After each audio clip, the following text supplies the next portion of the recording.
everybody. Welcome to the Magic Word. I'm Mrs. Dr. Lupo. And I'm Sam, and today we're talking about D&D and adventures with JakeyBoiArts. It's going to be a lot of fun. We're going to go on adventures, and I hope you come with us. Oh yeah, and as always, just make sure you do the subscribe and stuff to YouTube or watch us live. Yeah, wherever you're watching / listening to this, just do the things that you're supposed to do because we appreciate it. But I don't remember them all because there's like 50 million things you have to do each time. This is the greatest intro ever. You know, we're your magic mom. We are a chaotic good podcast talk show mess. Welcome. All right, cool. This is great. Transitions. Today's guest is JakeyBoiArts. Welcome. Hello. Welcome. Hi. Hi, it's me, a gamer. Are you, after listening to our craziness there, are you excited or nervous for this next hour? I'm excited. You're Eric's nervous? I'm always nervous because, nervous is just my permanent state of being.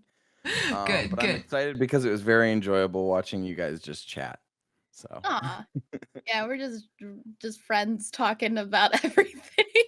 That's the perk of people being here in the live stream. You get all of the nonsense, free of charge. Yeah, because, up until about 30 seconds ago, nobody's going to see that unless they're here live. It didn't even happen. It didn't happen. Only those cool cats know. The cool kids table. Anyways, tell us a little bit about you and why you're cool. Well, why I'm cool, I cannot answer that. I apologize. But no, I'm Jakey. I am a comic artist. I make D&D comics, mostly posted on Reddit and things, and then stolen and reposted on other subreddits. But I make things on Instagram and whatnot. I do D&D character commissions and stuff. And then 9 months ago, so I can't say as recently, I started streaming. So I do lots of things because the Instagram algorithm is wild, so I have to find ways of being an artist and getting money. So but yeah, I make comics. I made the Boblin the Goblin, which is like a super famous D&D meme, which is very cool. And yeah, I draw too much. Not enough. More. Until your fingers bleed. Sam, you've been drawing again. I have. It's nowhere near what Jakey can do, but I'm working on it. I just like really good details, and I'm trying to figure it out. Your drawings are lovely, Sam. I love them. Thanks. You're I only really like very sporadically ever share my drawings, and it's just like I share a drawing, and then a year goes by, and it's just like here's another drawing. Your fox, though. I always think of your little fox. It's the cutest thing. He is. Max is the cutest thing ever. He has a name? I didn't know he had a name. Max the fox. His name is Max, and he has he has two friends. He has a bear named Penny and a little yellow bird named Simon that are his friends.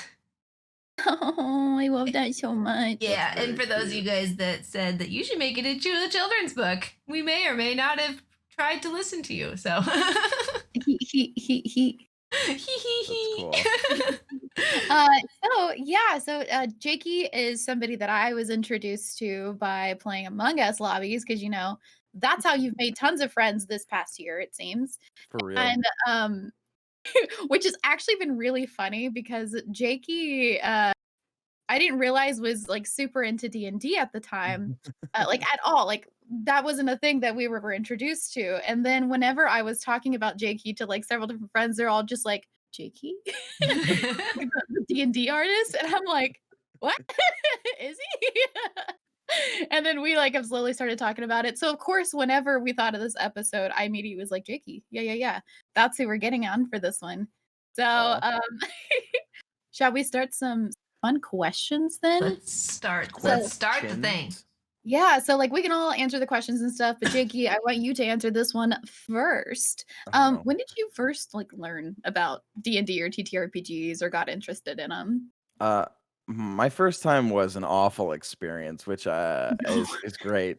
I was in high school And in our math classroom, our math teacher was super rad. She was great. She was super supportive and encouraging and amazing. And she ran a D&D club, and she ran it herself because she liked Dungeons and Dragons, which was super hype. The problem that arose though was lots of high school boys are running D&D games, and whoo boy, Oh Oh dear. uh, no. it was No. ooh. I feel like um, we're listening. We're picking up what you're throwing down. yeah, no, there was some awful thing. I shared a while ago on a stream of like the horror story I had of like the first like experience playing D&D because yeah, we had two girls total the entire year join, and they were immediately made like feel unwelcome by the horrible boys that were playing D&D. So that was but I I honestly like I gotta say I first played D&D. I was so excited for it, and I hated it because of the people around there. I was like, this game feels icky and yucky and gross. And then I stopped, and then university, a friend of mine wanted to start like a Greek mythology styled game, and I was like, I could maybe bite into a D&D. Um, and then I started playing again, and it was really fun. And then I just got hooked, and now I don't stop playing. Yeah, what's it like to stop playing? I want to know. What's that like? I couldn't tell you. It's My life very is sad. constantly escapism. Sam, what about you? Because I know that I'm the newest out of all of us. So Yeah. So, how many years then, if you don't mind sharing, roughly years of high school it's been for you? It's been how old are you, Jakey? yeah. I'm doing some mental math. I think I've been playing D&D for about 10 years now. 11. Yeah, that's I a lot of first D&D. learned about it in high school as well, but it was so that would have been about 18 years for me. And that Your was entire life? Because you're only 18, Sam. What the heck? That's wild. True. How'd you come out of the womb she's just being a beauty, she's goddess? grace. D&D. I love D&D. Now going elf. Mother, I crave Dungeons Because I and almost always Dragons. play an elf. Where's my magic? I learned about it in high school from friends, and but in early 2000s, it was kind of like the underground nerdy thing, as was video games in the first place, right? Like a lot of people that played video games in the early 2000s, they were considered to be like the losers that had nowhere to go in life, yada yada yada. Yeah. It hasn't changed that much in that many years, but at least it's a little bit more accepting now, right? Now we can just make money doing it. So And they're now like, we're all okay. just friends that are losers that have nowhere to go in our lives because we all just play games together. You know what? I feel like we have the riches in the end. Yes. So I learned about it from friends. I'd watch them play every once in a while. In college was my first big kind of like experience of the very diehard D&D group. I lived in the basement of one of my dad's coworkers so I could go to college and not have to spend a lot of money. So I paid $200 a month in cash. I had a tiny room. On the weekends, I had to help him finish his basement because I had construction knowledge. And then he would let me live in his basement. But every single week, this, what's really funny is this man that's the same age as me now. So I can't say this 35-year-old man. This 35-year-old man had his friends over. They all kind of dressed up a little bit and stuff like that. They were very, what you would normally consider to be a D&D diehard fan. And they would, I every single time I'd go upstairs to go grab something to eat, they would all like ask me questions, see if I wanted to come play. And I was just like, no, like this is too much. This is very aggressive in the way that you are coming at me in your outfits. And in your outfit? Yeah. They dressed up. They dressed up and sat in his kitchen and played D&D and had snacks and had a whole hell of a lot of fun time because they stayed up very late and would keep me up all the time. But so I was kind of like turned off by D&D my first few times. I didn't start playing until I met Ben. I think we met in 2007 and it was probably around 2009 that I started playing. So Ben got me into World of Warcraft and I really loved just that whole fantasy element of, going on adventures in World of Warcraft. And he's like, well, my brother wants to play this campaign, yada, yada, yada. We start our first campaign, and I've been playing fairly consistently since then. So 2009 to now, however many math, is that 12 years? However many math. Is that 12 years, right? Yeah, I'm good at math. 12 years that I've been playing D&D. Nice. Dang. What about you, baby Sam? Yeah. So I've always known about D&D, probably since middle school, and I have always wanted to play, but I was never allowed to play because I'm a girl. Oh, no. Every time I like would find friends that are playing, I'm like, "Oh, can you teach me? Like, can I play too?" And they're like, no, it's just the guys. And I'm like, Oh my God. why? I love role play. Like I was a huge theater kid. I was ready to just do everything. And fantasy is my favorite. And most theater stuff that you do on stage is not fantasy oriented. So I was like, I don't get to do that. So I always wanted to play, but I was never allowed anytime that my friend groups were doing stuff. Cause I guess SD fests aren't a thing, so that's fine. However, I was heavily into video games, of course, and Diablo 2 was my thing. So I feel like I got a little bit of role play out with that. Like friends and I would role play a little bit in the game. And that was my escapism for it for as long as I could. And then I remember very specifically when my husband was in the Marine Corps. Math. Are we all bad at math? 7 years now. So it's been a while, but every weekend we would go over to a friend's house and we'd like drink and stuff like that. And all the guys would play D&D. And I would just sit there and watch. And I'm just like, I want to join so bad. And they would always say, like, yeah, we'll get you in the campaign. And they never did. Shame on them. How dare So you. what you're saying is this is Dak's fault because he could have put his foot down and said, "Let my wife in." No, he didn't play. He always hung out with the girls. Oh, okay. we were a vibe. Let's be real. But yeah, no, they would always go in the garage after we were like playing beer pong and everything, and the girls would go inside and they'd be like, "Okay, now it's time for magic." I was just like, I want a magic. Like I've looked all at like LARPing. Like I've always wanted to LARP. I found all these kingdoms. I was in LARPing groups and stuff like that because I wanted to get out there and be like lightning bolt. Like I wanted that so desperately, but I could never get into a group. And then finally, during the pandemic, that's a blessing from the pandemic. Thank you for that. Noah, specifically my lawyer friend, I was talking to him whenever he brought up that he does D&D campaigns, and I was like, Noah, if you don't get me in a campaign, we're not friends. And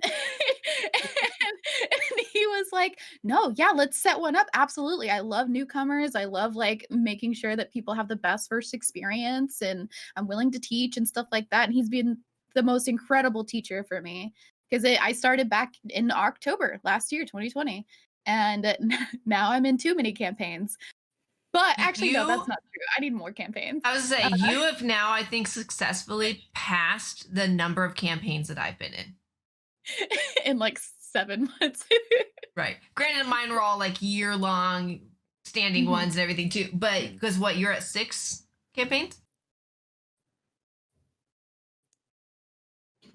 7. Yeah, you passed me. D&D, 1 tabletop. And so I need more. But I feel like it's because I've had all of this pent-up desire for the past like you're just throwing up Dungeons and Dragons at this point. Yeah, I'm like, I need to get it out. You don't understand the excitement I've had in my body since I was little middle school Sam. And now I'm big adult Sam, and I'm just like, give it to me.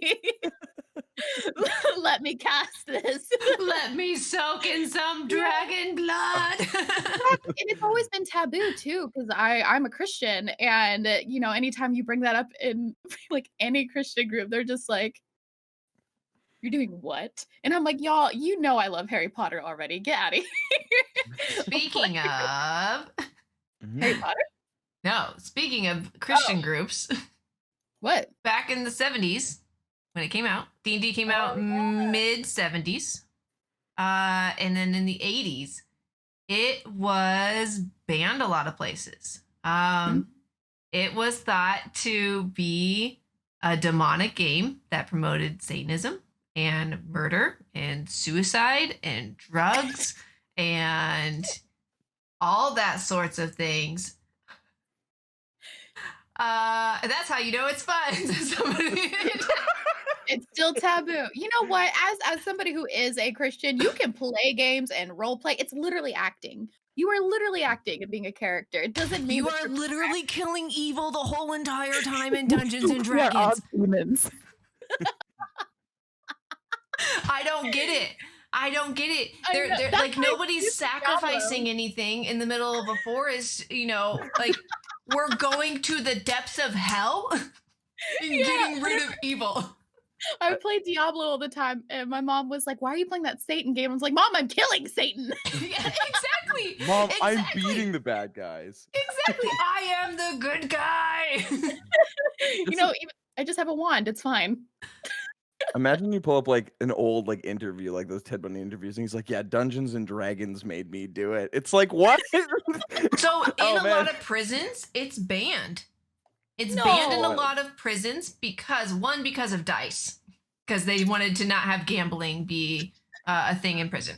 But two, because in a few big prisons, they thought it promoted gang activity because these same 6 to 8 people were hanging out in the corner every single day, not talking to anybody, playing Dungeons and Dragons. You know what? Wizard Gang, bless up. You want to join our MLM? Yeah. Everybody's so scared. It's like, oh, that's the Red Dragon Gang. They're all sitting there together. I rolled a 16, brother. Well, that's an upside down 6 is a 19. I would like to take my magic staff. Yeah, it's called being a gamer. And I don't get it. I mean, I guess the art could be a little scary looking if you come from a very conservative Christian world, but Unless you have Jakey's art. It's the most bubbly, wholesome. do you redraw D&D, please? Scary. Big, skilly monsters. But After you. I say, go ahead. If what are your thoughts on it? Like, do you think playing D&D is taking you into the underworld for real? Yes, I think I've summoned the Necronomicon in D&D games. I have banished my soul. No, prior to like streaming and stuff, while I was doing my art initially, like I worked in different churches and with things, and I was also a like summer camp like organizer. So like talking with religious people was just like a thing because that's part of my life, and that's something like I believe in too. And I remember there was one distinct day where I was talking. Someone asked me like, "What are you doing this week?" And I said like, "Oh, not much, just working." And then I'm gonna be playing Dungeons and Dragons later this week, and I'm looking forward to it. And I remember this was someone who was an official in a place I was working, to not dox anyone, and my mom was with me, and they go like, "Oh, you play that Dungeons and Dragons game?" And I'm walking away, and I turn around, and I'm about to say something, and I make eye contact with my mom, and she's like, "Don't you dare, do not, don't start this conversation." And I just go like, "What's wrong with Dungeons and Dragons?" And yeah, I got quite an earful about how I was exposing myself to the worst of the elements. Like if you like channel that energy, you're escaping your reality and taking pieces of your soul into these characters. And I was like, boy howdy, I just have a bunch of rocks. I sit there and do math, and I play pretend with my friends. If that's gonna get me in the doorways of hell, well, I guess when I was in kindergarten, I was already condemned. You're already welcomed in. So what does that mean? Like for if that's the theory, what does that mean if you're playing princesses or Hell. if you're? I don't play princess because I am a princess. Get it right. I was gonna say we're all queens here. Yeah, excuse me. you see the tiara of the hat on my head.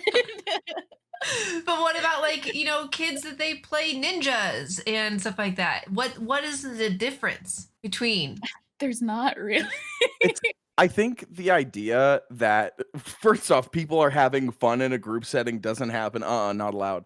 But I think the idea of people are coordinating together to make these silly, outlandish stories that involve magic, some taboo things. Like in D&D, you worship other gods for your characters and things like Right. that. I think to those who might be looking into the surface level of things and not looking to like the rich narrative and things it forms, that can be a little daunting. The idea of like, oh, your character is a warlock, so you pray to some archdemon to get power. Like that seems a little yikes if you describe that to someone on a surface level. But then on a full level, it's like, yeah, but it's part of a narrative and story because my person person doesn't want to be bound to this being. They want to be free or whatever, right? Mhm. So I think it's like when you look at the surface rules and things some people might find, like, it's the whole idea of the unknown is scary, right? Yeah. It's like Is that I think yeah, the it's some of illusion that. And then apparently magic is yucky, ew. And it's like that's part of it. magic's awesome. You. The best Yeah, part Yeah. is though is so much of Christianity is pulled from Wicca. It is so much of it, and it makes me laugh. Like the Jakey, if you don't know, and anybody else listening or watching, I'm atheist. And when I told my dad that the first year afterward, I posted about getting a wreath and putting it on our door for Christmas because we still celebrate Christmas. Put it on the door. My dad messaged me and he's like, "You know that wreaths are from the Christian form of Christmas, right?" And I was like, "No, it's not. Wait, is Trees it? are not. Yule logs are not. The date itself is not." No, And that's Hallmark. yeah, it's Yeah. all Hallmark, and it's all also pulled from other various forms of celebrations and religions to create it into this Hallmark thing. Don't get me started. No, But no, it I just see, though. It's crazy how people try to demonize it so much, like any other things. And I remember whenever Harry Potter came out, and of course, churches in the South were boycotting like crazy. And I'm the kid over here watching it because my parents are like, "No, we know where your heart is. Like, you're fine. Go have fun." And one of my neighbors, her daughter was one of my best friends, and she was no longer allowed to play with me because I watched Harry Potter. And can't I was imagine. like, "Do you see me out in the woods practicing magic?" No, because I wish I could, but at the same time, like, I wasn't, 'cause I know where, like, my beliefs are, but I Mhm. also thoroughly enjoy this, like, it's escapism for me, and I feel like that's a freaky thing when it comes to religion, like, escaping reality. They're just like, "No, just lean on God," and it's like, hold up. I do, but I'm also allowed to like my pretend and like this world that I feel safe in. Mhm. Right. World is And wild. it Well, basically, I mean, I see as being an atheist, religion Mhm. being similar to fantasy and like that whole kind of world too. It's Because for faith. yeah, I mean it's 100% faith in whatever you find comforting is what it comes down to. And maybe I find going into the woods pretending that I am a wood elf that has a badass bow and can climb trees and speak to the leaves comforting. mhm. Same. Why not? And why can't you find more than one thing comforting, right? Oh, totally. Well, Oh my same gosh. thing happened for like when, like, for example, GTA and Mortal Kombat came out. Like there was these horrible, like, the ad campaigns were like, yeah, you can beat up your friends and pull out their spines, and then there was just this whole shockwave of like, there's children that are going to be shooting ice from their fingers and killing their friends, and it's like, hold up. So I think like just like all of that together is like you've got these groups that are so comfortable with like being in power and being in control of like narrative and things, and then suddenly it's like, no, but if you use magic and you wish harm on others, you're a bad person. It's like maybe it's just fun to do that. Maybe it's just Right? silly. Like, Everybody plays pretend. Yeah. And that's But what it is. That's literally mhm, the escapism of imagination. I feel for people that don't find joy in some kind of imagination. yeah, creativity stems from mhm, a lot of your imagination. Yeah. And I like that as adults, we're still delving into that because it keeps us creative and personally keeps me happy knowing that I can always change my inner dialogue to something that makes me happy at the time. Yeah. But totally. yeah, no, we can go on about that forever. However, I want Mhm. to know, Jakey, That's what, me. what was Whoa. your first character?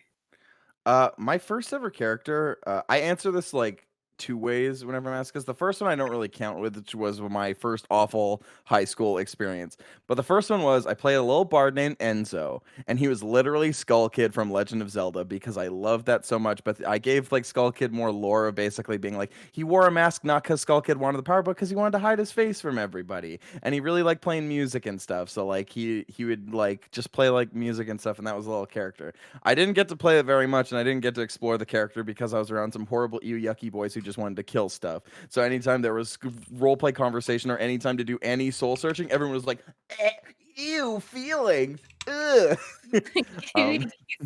uh, but my first big character, which we played this campaign for almost a year and a half in university, was a war, or it was going to be a warlock, but then I played a monk because one of our party members quit last minute and we didn't have anybody be a tank. So I was like, I guess I'm just gonna play this. But I made a character because like everyone's jokes about everyone's first D&D character being like an edge lord or someone like the person who's like, I'm cans, kill them all, and I don't like anyone. So I was like, what if I made a character that was just like a complete meme on that? So I got my friend to pick his last name, but my character was Garth Dracar Noir. He was he was a tiefling who just this like 13-year-old kid who was a monk, and I used my archer voice the whole time, and it was just like, I don't want to be around people, don't talk to me. So that was my first like long campaign character, and I actually really loved playing him because his whole thing was just like another party member, we would always count like who knocks people down first. So it was just this back and forth of just like, I got this one, and then if they hit someone with an arrow in front of me, I was like, you suck, dude. So it was like lots of like fun character things because it wasn't just about the combat, but we made cool story Damn. things. So that was my first one, and I love that character to bits. Dang. Sam, what about you? What was your first character? Do you remember? I don't remember my first one. I've been Aw. in five campaigns, I believe, over the years. And a few of them were super short-lived. I don't remember though. I have two that I remember, and one I resurrected for the current campaign we've been in for the past 4 years. But I almost always would play an elf or a human, and play a ranger or a rogue. That's it. Is it because you're comfortable there, or? I always like playing distance characters, even like in D&D and Diablo. I am in the back and I send in send in all the arrows and all of the football party members that I can, summon and throw in whatever. That's who I've always been with gaming. Like I grew up playing games and stuff like that, but I've never been like a hardcore gamer kind of thing. That for me, I felt more comfortable being in the back because if I made a mistake, it was not detrimental to the life of my character. And I was able to slowly learn. And now I just really enjoy the whole raining of fire arrows on top of a large group of bad guys kind of thing. And so I did rogue for a while, and that's more close up too, but it's very much you have, the sneak attack to come in, do your little stabby, and then you can leave without getting attack on the way out. And so I liked that too, because I was practicing being close, but then I could also get out without getting hit again. So yeah, run in, poke, run out. We love a good poke. For my first character, so I'm always somebody that plays ranged, but not archer. I always want to either have like a staff or a wand or use my fingers like magic, but I don't want to actually have to use this. So, however, I didn't make my first character because I was so new. I was like, I don't know what I need, and Noah was like, I'll make it for you. And I was like, okay, I trust you. Give me someone. And so he made me a Leonin fighter, because he was like, I knew you would never pick this character. And so I was like, all right, let's go. And she's incredible. She is definitely a chaotic neutral, and she's pretty sassy. Oh, she's super sassy, actually. And she's also a pathological liar. We love that for her, but she's super convincing, so it's great. But she's definitely the Hulk of her group, which I like. And I have now branched out and tried to play lots of different classes and races because I want to learn everything. But she's my baby, and it's still an ongoing campaign. I get to play her again tonight, so we love her. Yeah, I'm actually really grateful that I started with a character that I would have not picked because I feel like it kind of made it a little bit more fun for me. That I was out of my comfort zone because I don't ever want to be the one running up and smashing things. But now I'm like, move out of the way, stinky boys. I got this. Every enemy is just stinky boys. Stinky. No, my teammates are the stinky boys. They're the stinky boys. And then there's Gemma. Yeah, Have that's you her only thing. played online, right? I have never played in person. And I can't wait for my first campaign in person because I hope it's a group that will go all out RP with me. Like I want to walk around the room and pretend to smash something or, like have conversations in the corner that are secret out of earshot. And you've got to like roll to listen. And like I want to role play in person so bad and I can't wait. Oh my Then gosh. it's online. It's a whole nother level. Going from being completely in person until this most recent campaign that I'm in for the past 4 years being online. It just like my heart. I love my character. I brought my character back because I loved her so much from an in-person game. But there's just something else about being in person, being with your friends, having a table full of snacks and drinks that you can't find your character sheet and the dice rolling off the table. Like I just ache for you to have that. If you are going to come visit like when we're talking, we will set up like a one shot one night that we could all play in person or something like that because all of the Lupo brothers are well versed in D&D. Yeah. Yeah, okay. We'll do it. We will do it. Sam's face is so precious right now. Yes. I don't understand how happy I am. Jiggy, have you played online too or in person or Yeah. both? Both definitely. I've ran lots of games in person, and then I'm running a couple games online right now, and playing a couple online. And I definitely agree with you. Like online games they're very fun, they're very good. But yeah, when you're in person, there's something very magical. Because I'm a dungeon master who likes to take people's backstories and incorporate it into the campaign. And I Yes. read thoroughly all the notes and things that they give me. So like doing something that the players don't expect, and it's just like, oh my god, you read my notes, and seeing their face just drop, it's just like, yeah, I know your character. And it's just like that in person, seeing that like actual like facial like horror recognition, or just like oh my goodness, this is a thing that's happening, is just it's a magical feeling. And you can kind of get it online. But like, oh boy, doing it in person though is just like it's like watching like a kid see a magic trick for the first time. It's so cool. Yeah, it literally, I don't know. I'm glad that I started in person. Hmm. For me, for just the type of, again, I love games and everything, but I've never been just like a sit and play games forever kind of person.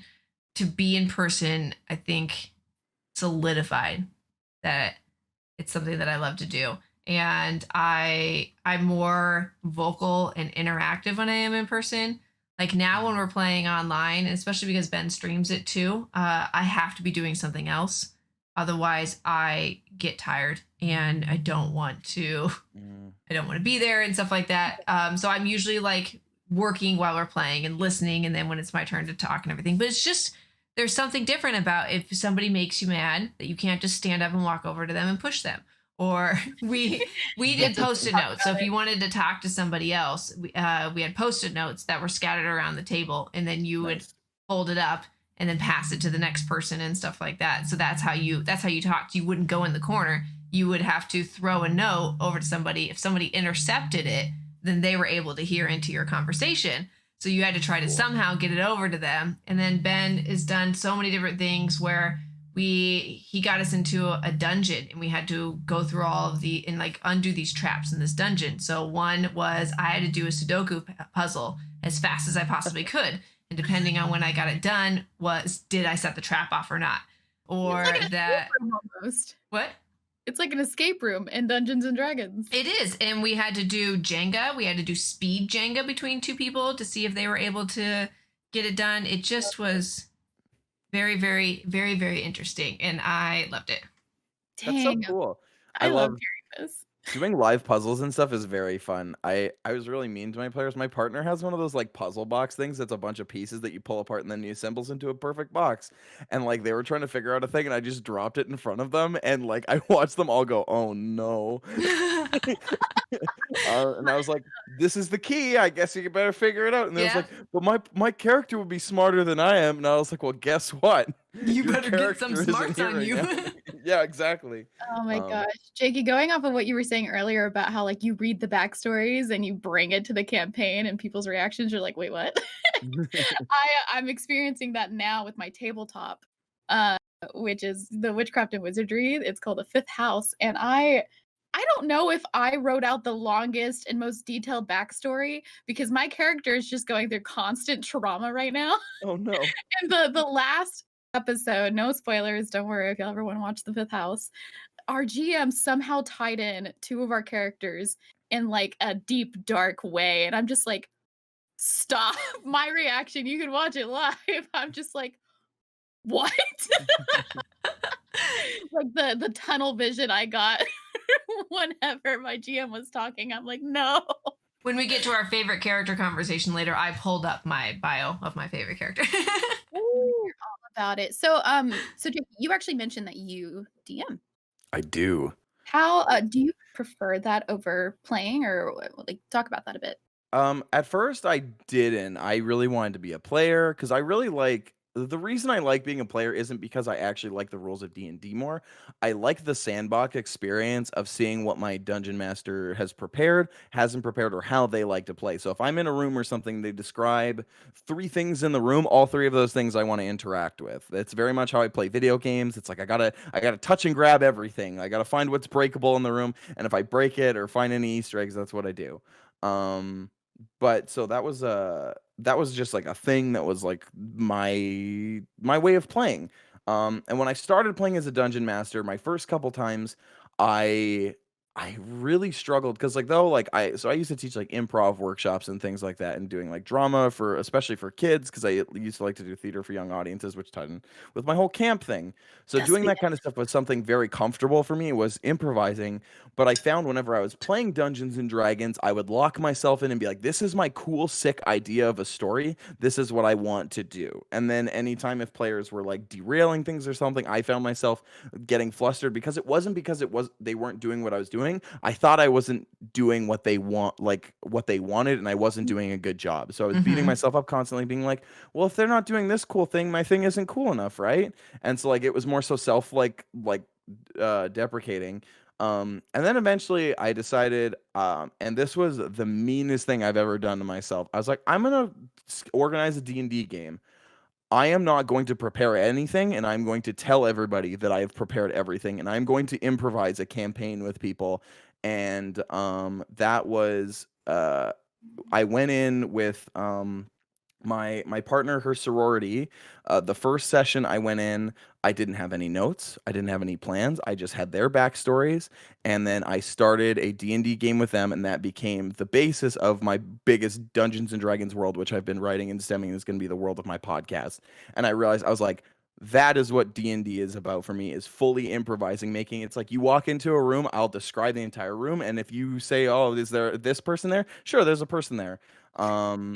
I think that's so fun to just go off the rails and let people explore, because I realized as a player what I liked the most was just getting to explore and mess around. But as a dungeon master, I was like, no, there's the bad guy at the end of the dungeon. You gotta go through all the rooms, you gotta collect all the cool loot, and then you gotta beat the bad guy. And congratulations, then you go home. And instead, for me, my D&D games are so little combat because I want it to be this more a question of like, if you're fighting someone, like, is it okay in this fantasy world to actually like kill someone or something like that, or battle, and then having lots of like awful things happen outside of the game of monsters that scare you and stuff. So I prefer being a dungeon master because I get to play all the characters that I want to play, and then also Mhm. I get to make a fun little world and also make my players crap their pants. That's always a joy. Yes, um, love that. Love you, Jakey. Thank you so much. Having a So good DM, I think, definitely makes or breaks the experience for everyone. Oh, If you have a totally. DM that sticks to the rules, is not willing to bend for the creativity of their players, then obviously that's not fun. Like, let's say Yeah. you want to go through and you want to roll off someone's back and karate chop somebody in the head, and you can plan it out what the roles could be and stuff like that. And if the DM's like, no, because you can't do that because of X, No, Y, Z, sorry. and everything, you're like, oh, well, you just took all the wind out of my sails, and now I'm just going to go over there and poke, and then I Yeah. guess kind of thing. Like, I yeah, definitely think being flexible, I would never be a good DM. I can't think on the I don't think fly I like could that. either. Nope. I will be Yeah. a player till the end of days. My last tabletop session, I completely derailed it. Because I'm a planner. So as soon as something ends and I know something else is coming, I have notes, big notes of what I want to do. And I'm a note writer. I'll listen to details. And so our last session, it was going a certain way and I could see which way it was going, but my brain was like, no, no, no, I have something I want to do. And our GM at the end of it, he was like, you made me fast forward so many of my notes. He's like, I was not expecting that. And then I read something on Twitter that was like, DMs need to prepare for everything, but also don't prepare at all. Yep. That's exactly So it. I'm a creative and I want to role play and I want to get out there and I want to like get these things going. And Ed, if you ever listen to this, I'm sorry. When you guys play Red online, tape. do you just play over voice? Do you use a website usually, like Mm, Roll20 or Foundry? For mine, we mostly use Discord currently for a lot of my Mhm. campaigns. However, the tabletop we use Zoom. That's the only one that we use Zoom for because it's streamed, and that way Harley, who's the one who puts it all together, can get everybody's cameras better. It makes it easier for them. So Mm. So are you guys then when you're playing, you're not visually seeing what's going on, it's all in your brain? Like you guys don't um, use we don't any have images or anything. huh? Uh, well, okay, hang on. What the campaign that I play with my Lannon, there are images. Noah does post like little maps and stuff as we uncover them. Okay. And then my tabletop, it's just very descriptive, but we use Roll20 for Okay. that. There's music that we can hear, so that kind of gets us in the element and the mood as well, which is really helpful. But you don't Uh, like move your characters around in Roll20 or anything? nope, Oh, that's a whole nother level no, we have I want you to have. to describe where we want to go and why What we do want to you go there. guys do, Jakey, when you play online? I usually use D&D Beyond for sheets and stuff because Mm-hmm. I like it a They're lot. the best sheets Um, ever. oh, they're so good and so concise. I'll usually use physical dice for like things like the Red Wagon Inn show and any other things, and I let players use physical dice. But a lot of the times I just use Discord and Avaray.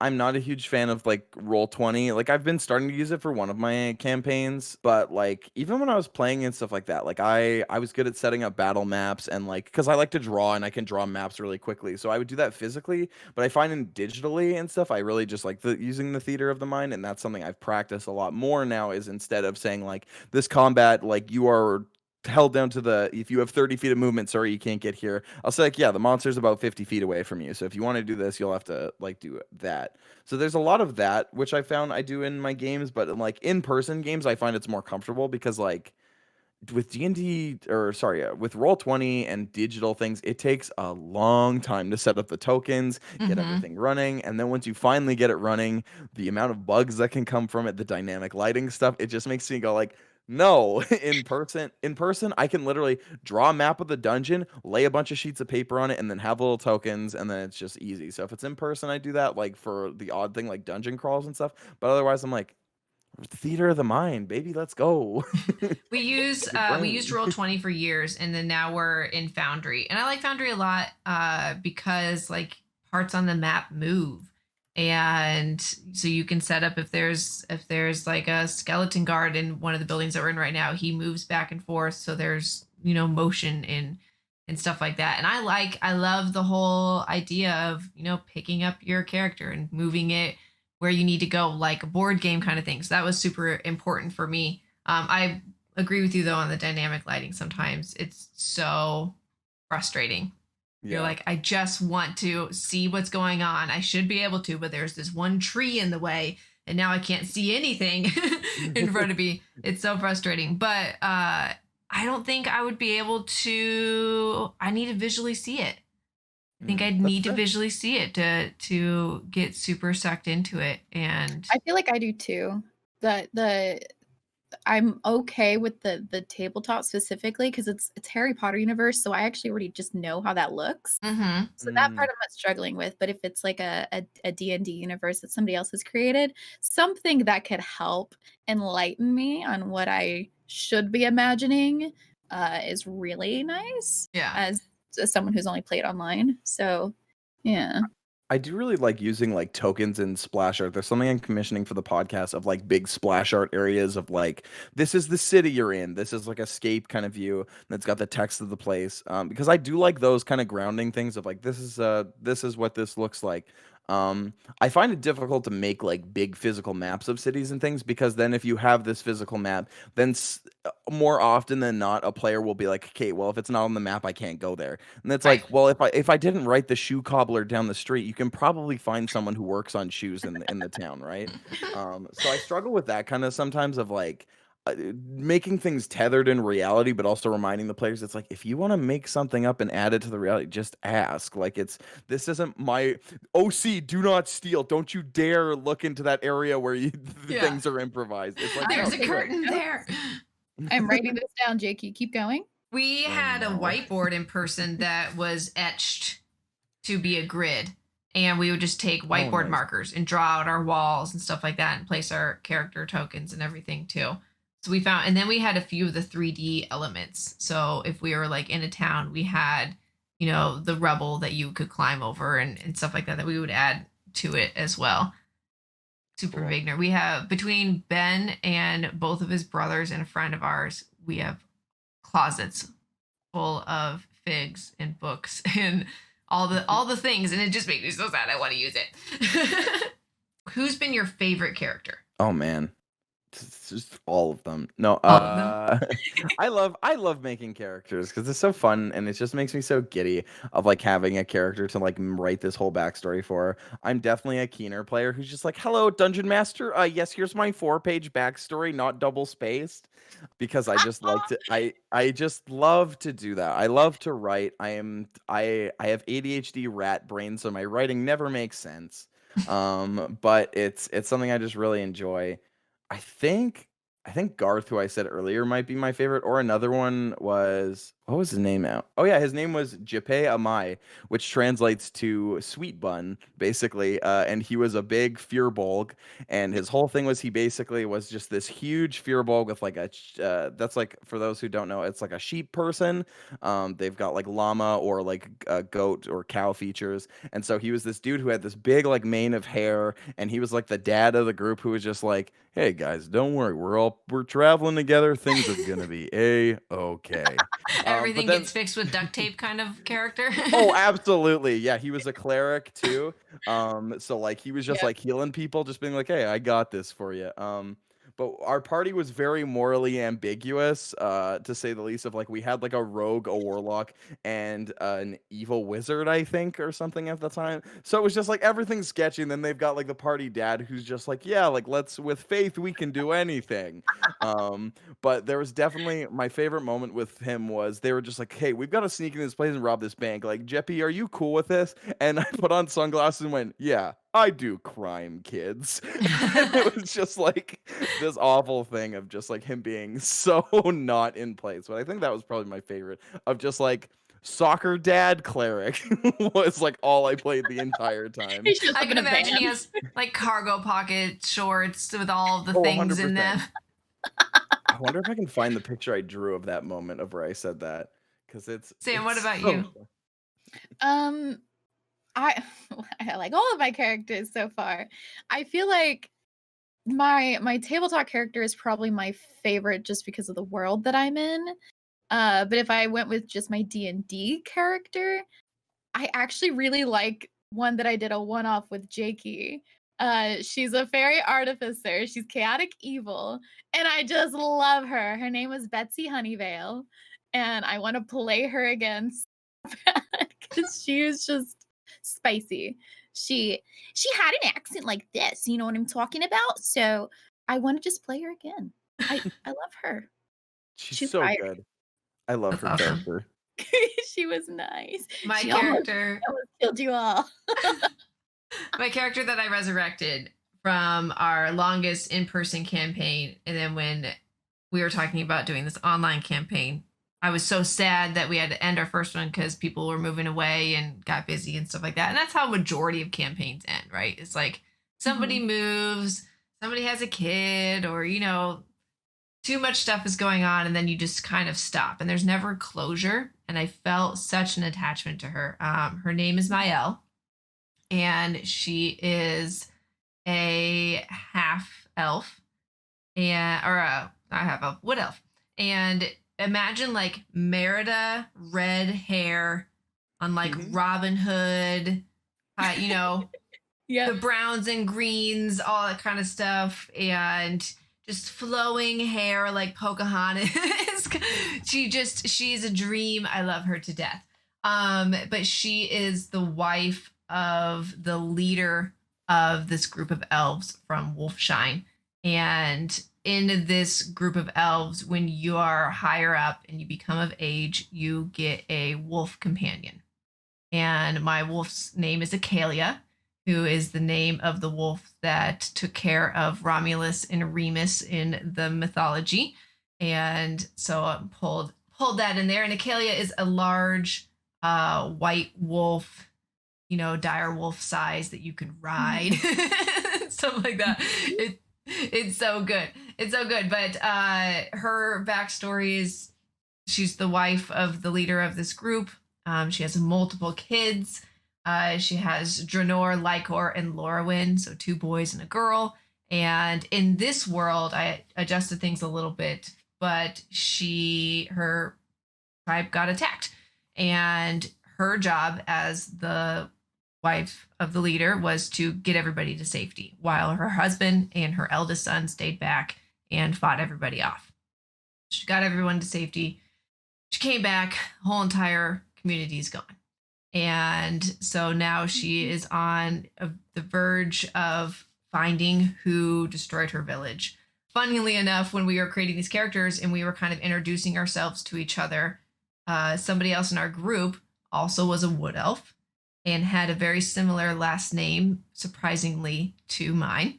And also kind of a similar story that we ended up adjusting things a little bit, that we're cousins. So my last name is Tala and her last name is Talan. And so we made it where like each brother adjusts their name slightly, so that way they have their own trees. So if you have a son and then he goes to have his own family, he slightly adjusts his name. So if instead of if Dranorwin had a family instead of Tala, he could be like Hello or something, like that. And so that way he has his own train.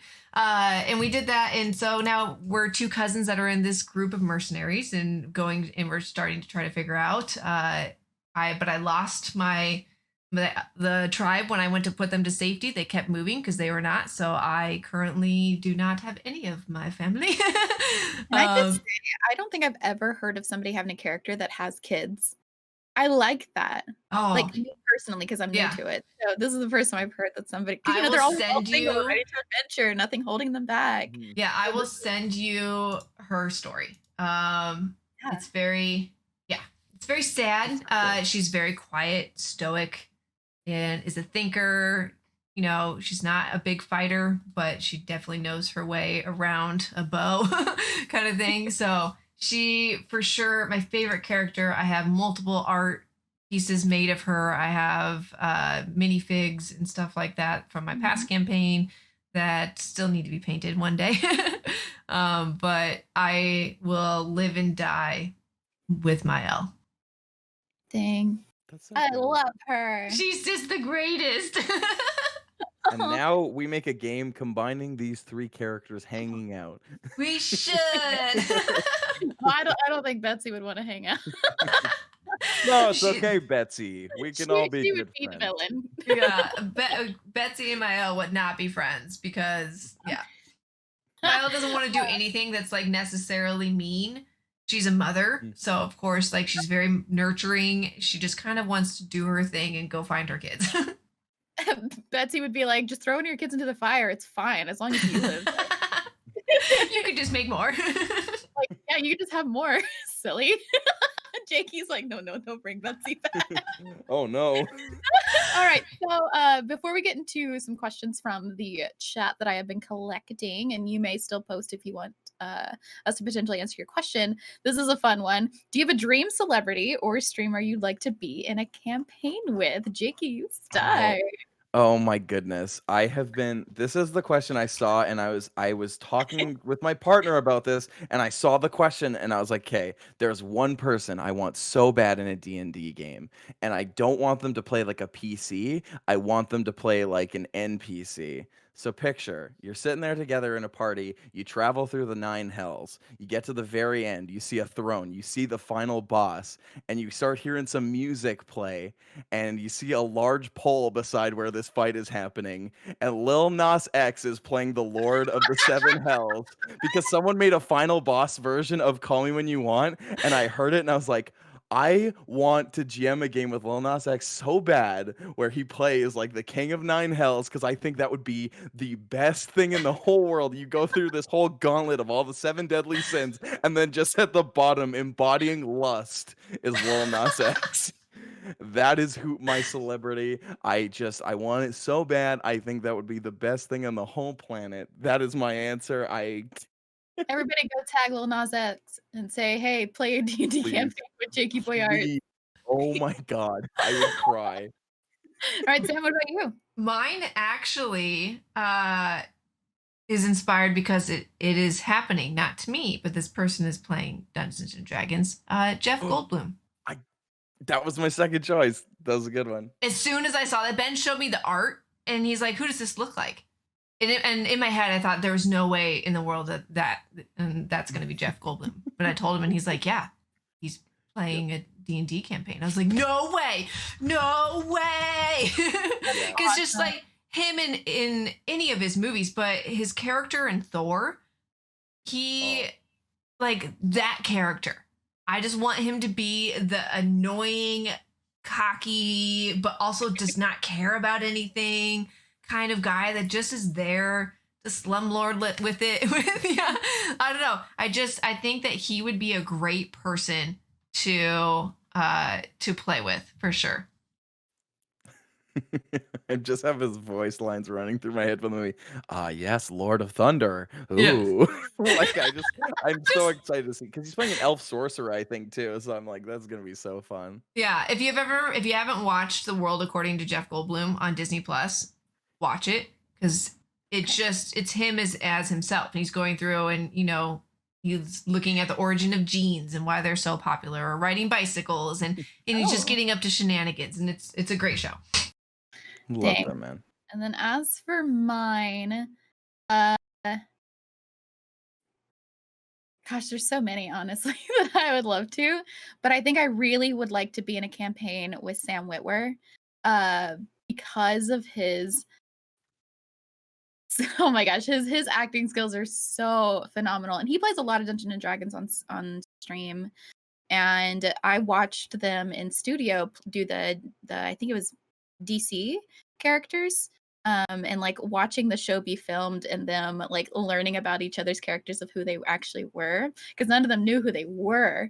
Like Claire Grant was suddenly Catwoman and she had no idea to start until like behind the scenes they let her know, and she's like, what?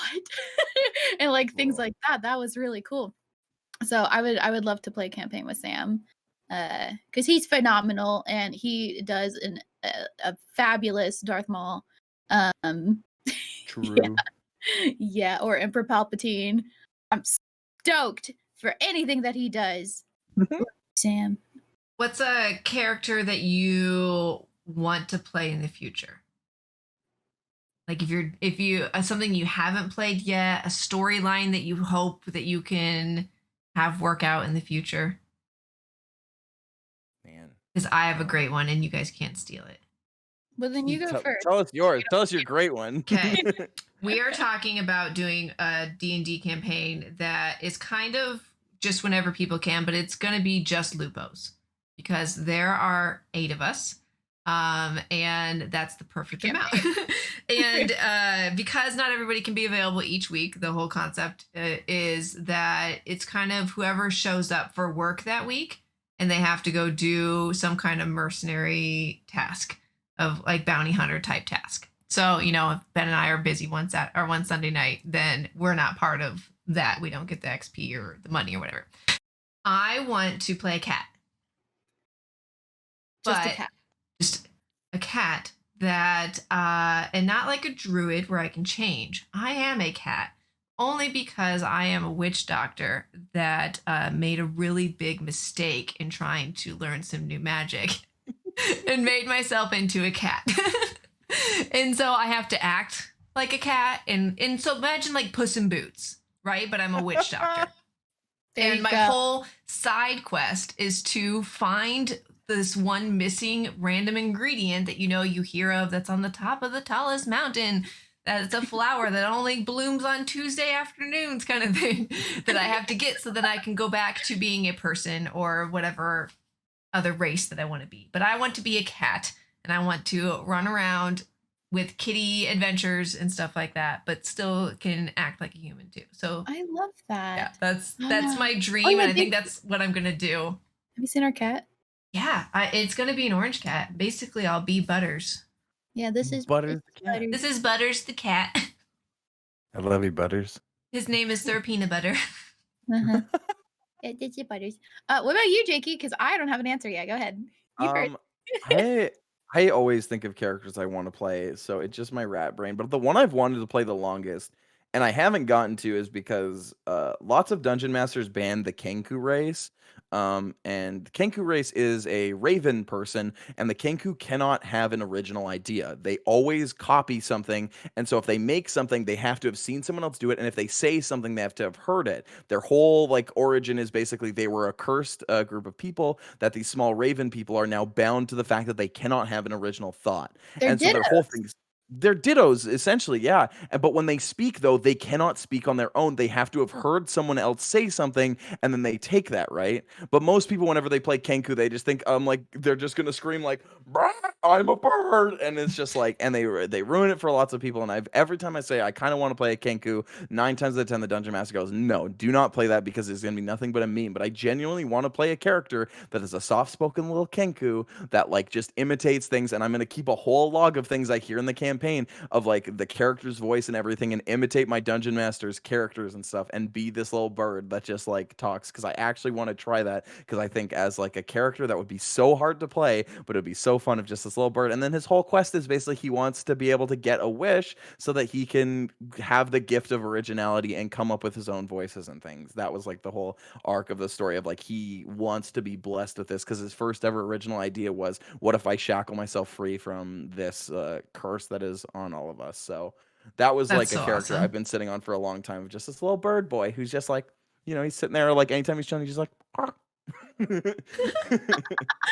I love that. I honestly still don't really have an answer. I feel like I've played a lot of the characters I've wanted to play, and I do want to play every single class and race that I can. I just don't know what. I'm just willing to take on anything currently. So since I can't really answer the question, what would y'all suggest to me? If like what have you currently played? So I've played a fairy artificer, I've played a Leonin fighter, I've played a wood elf cleric, I've played, cannot think right now. I have a bard satyr incoming. I've got a gnome. Did I choose sorcerer? Okay. And then I've also got what's our other ones? What were they? A warlock. Have you played a druid yet? The evil one. I haven't played a druid. I think you would like a druid because druids are fun. You can transform into things. Ooh. They can shapeshift with wild shape. I was gonna say I know you're doing it for the evil thing, but I would love to see. And I run warlocks different than other dungeon masters. So I would like to be a dungeon master for you while you played warlock. Because whenever I have a party member that's a warlock, whatever patron evil being there is, I make that a very personal interaction thing. Of every time your character goes to sleep, they have dreams and stuff, cryptic little notions. You walk into a town and there's birds that like watch only your character and stuff like that. So just having something, I don't know, the idea of like Sam, who's just fun, wholesome vibes, and having something eerie that is just looming over that is just like that would be very fun. I think that's something you Noted. would enjoy. Of I just want like, Glossia. I think I would want to play a druid eventually because I could be Animorphs. And that's the But, like, greatest book series ever. I wish I could be druid animorphs, but I always get stuck in the middle. So anytime I wild shape, I'm this cursed amalgamation of a human bear of You're the like, middle picture in the animorph books, and I can only use the book covers as my references for animals. Oh no. Oh my gosh. So I just noticed the time. Let's ask some questions from chat. There was one that was posted by Classic Gamer. So this goes for all three of you. Has there ever been a moment in a campaign you're in where you or another player/players completely and totally botched a dice roll, ruining the campaign? I don't know if you can. Well, I mean, I'm a newbie. I don't know if you can ruin a campaign, but you can definitely throw it off the rails from my experience. But I have not yet experienced a botched campaign, if that's a thing. we had a situation recently where we finally brought back one of our characters back from the dead because Love we that. all definitely miscalculated something. And it was 5 days in game time, but it was one full year in real life that it took us to get him back alive. So he created another temporary character. And then we basically beef jerkied him, his original character's body, and buried it under this magic tree that we found. So that way, we could come back and resurrect him. We had to do like this whole spell and everything. But yeah, I agree. I don't feel like you can't really ruin a campaign. It's pretty tough to like fully derail one. Yeah. Other I mean, games unless though you're that are Jakey's like first campaign. other role-playing games, like we were playing Gloomhaven right now. You can definitely ruin the whole entire scenario with one roll. But I don't think you can really ruin a campaign. As a dungeon master, I've definitely ruined the players' moods by like yeah. poor rolls. There Can't was wait. a recent experience where basically one of the players decided, because there was like a heist thing going on, and one of the players was like, "No, I don't agree with this heist, so I'm going to stay back and not go with you guys." And I was like, "Okay." And I was like, roll stealth to basically hide from this person, and they got caught. And every persuasion check this person tried to make like was terrible, and the party got away with this heist thing. And basically, they were stealing from a black dragon who was in disguise of a dragonborn. So he was standing there with one of the party's like favorite NPCs and this one character, and they were talking and they were trying to like talk themselves out of it, basically being like no, like, because the party got away with it scot free, but this one person staying made the party get caught. And then I like after roll, I was like, okay. And he said, and then the NPC gave them a scroll so they could teleport away. And I said, as you teleport away, you watch as this black dragon in human form turns and snaps that person's neck. And everyone in the party just instantly was like, we love that person. I was like, I'm not going to like TPK kill a party member, but I'm going to make you all very upset by that very awful choice and terrible persuasion rolls. So they were all very mad after that of like, we love that character. And I was like, yeah, well, this one person decided to basically rat you guys out to a very evil, angry person. You're lucky that they're still part of the party. Sorry. I guess we had a situation. We had a situation in our campaign now where we were coming up on this bridge, and a person came out from underneath the bridge and like stood in the road. And we're like, okay, what does he want? And one of our party members warned them to like say who you are, or show us that you're not aggressive or anything like that, and they didn't. And so she shot them and killed them, and then their kid came running out from underneath the bridge. No. And so we didn't know what to do, so she shot the kid too. Our DM was like, I. Okay. Like, his whole entire plan was centered around those two characters for the night. Then Well, I guess that does kind of botch a situation. My oh my gosh. My last TTRPG one, I've told y'all that I did something that derailed, and it definitely I did a bad roll, and something happened, and I am very nervous for our next session because I don't know what I'm going to do. oh And no. all of my all of my friends are like, Sam, like I'm sorry. It's the worst though when like something really rides on a good roll and then you get like a nat one. You're like, I'm still Oh, yeah. frustrated about it. F that. I don't When know you- what to do. When you just sit there, my favorite thing as a dungeon master is I know if a roll is important. I just love saying, "Are you sure you want to do that?" Because no matter there is no sentence that can make a player more stressed out than this has stakes now. You can try it, but are you sure? Because if you fail, and I just love, then it becomes a. Those nat ones become awful.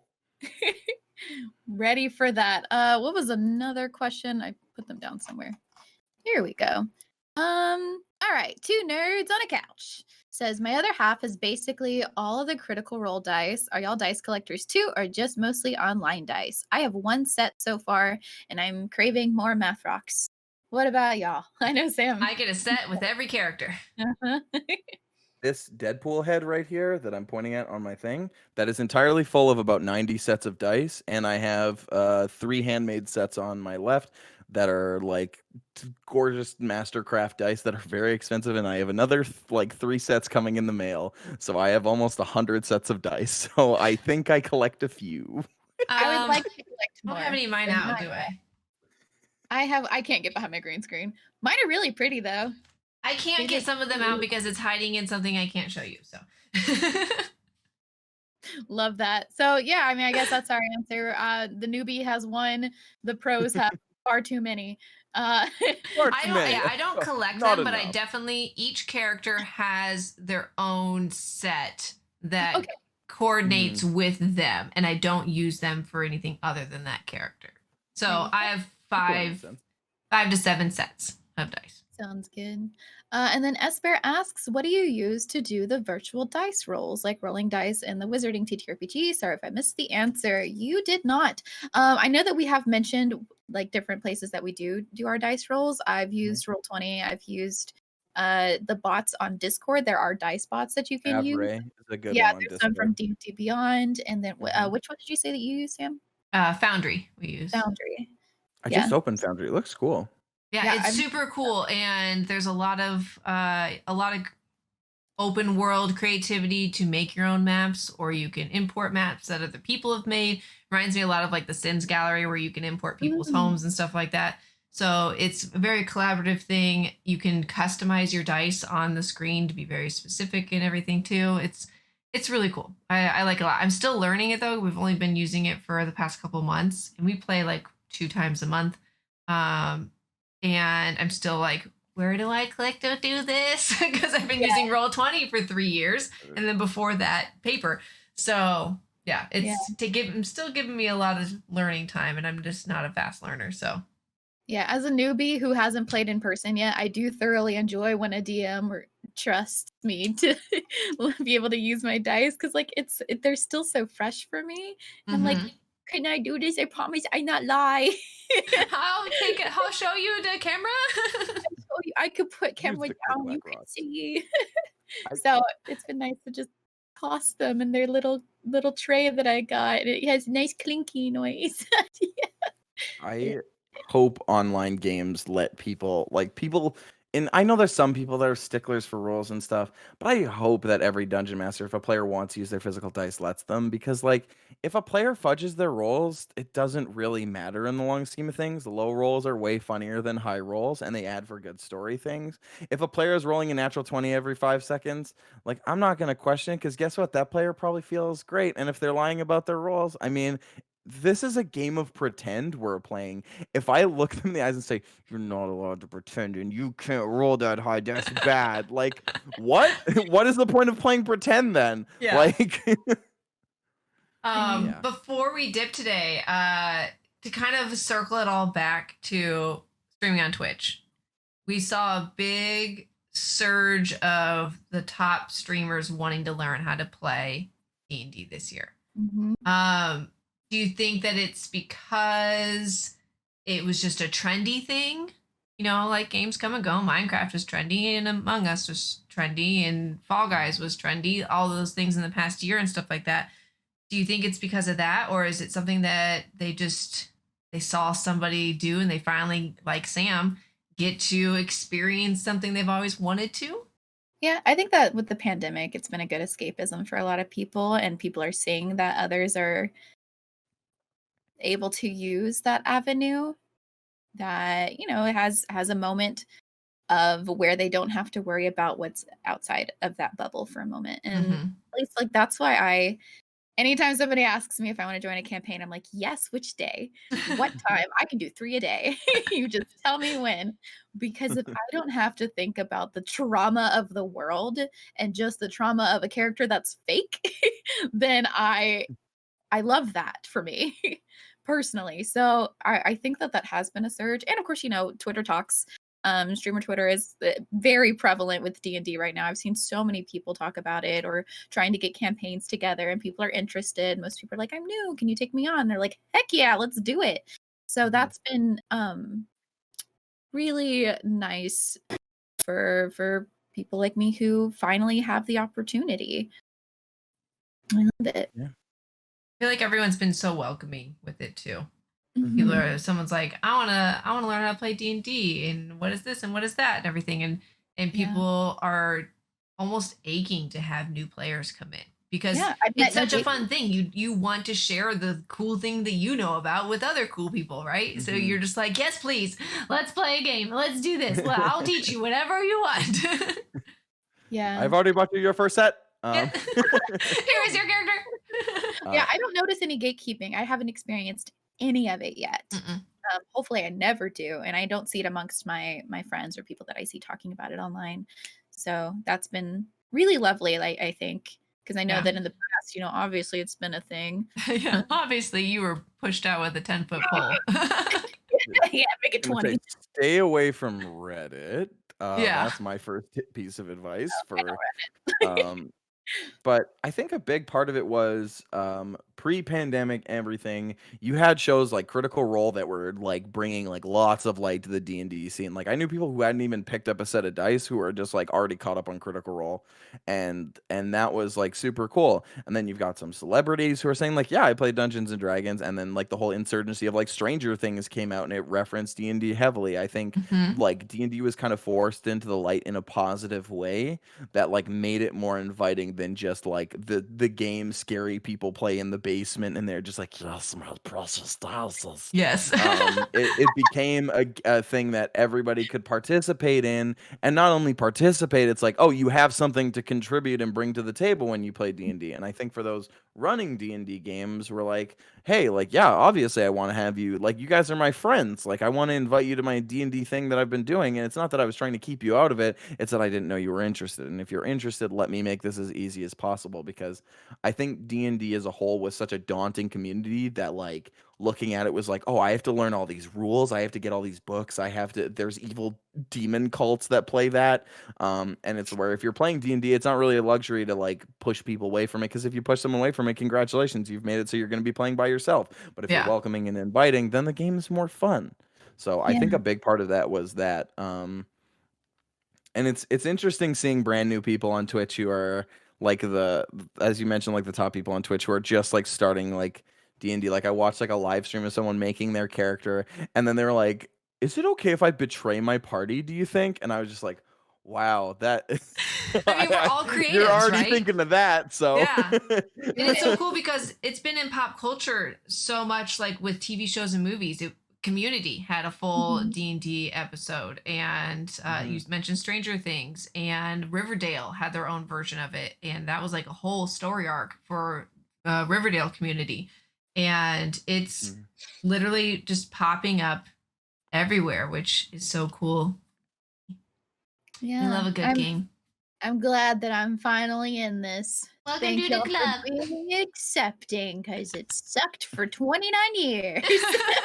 Never can leave now. You are now bound Oh, here no. by There's the no laws way. of Dungeons and Dragons. Perfect. Good. I never want a way out. Lock all Good. the doors. Throw away the key. Keep me in the dungeon. The best way to scare the DM is just like, no, I'm not trapped in here with you. You're trapped in here with me. Write that down. Yeah. Jakey, go on. That's awesome. Well, anything else we need to say about Dungeons and Dragons? Yeah, we can talk for like 10 more hours if you want. I know. I'm totally cool with this conversation. I don't want it to end. Why? Well, this fall you can come. If you haven't done an in-person one, then come see me. And I will get you set up. You will be a temporary Lupo, and we'll. So yeah, cute. my name is Samantha Lupo. Yeah. Duh. Terrifying.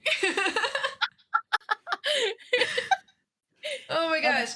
Jakey, thank you for coming and hanging out with us. Where can everybody find you on the internets? And if there's anything that you have cool coming up that you want to talk about, let us know too. Yeah, I'm JakeyBoiArts on everything. That's JakeyBoiArts. I'm on Twitter, Instagram, socials. I'm still Bun Boy on Reddit because that's the thing I kept initially.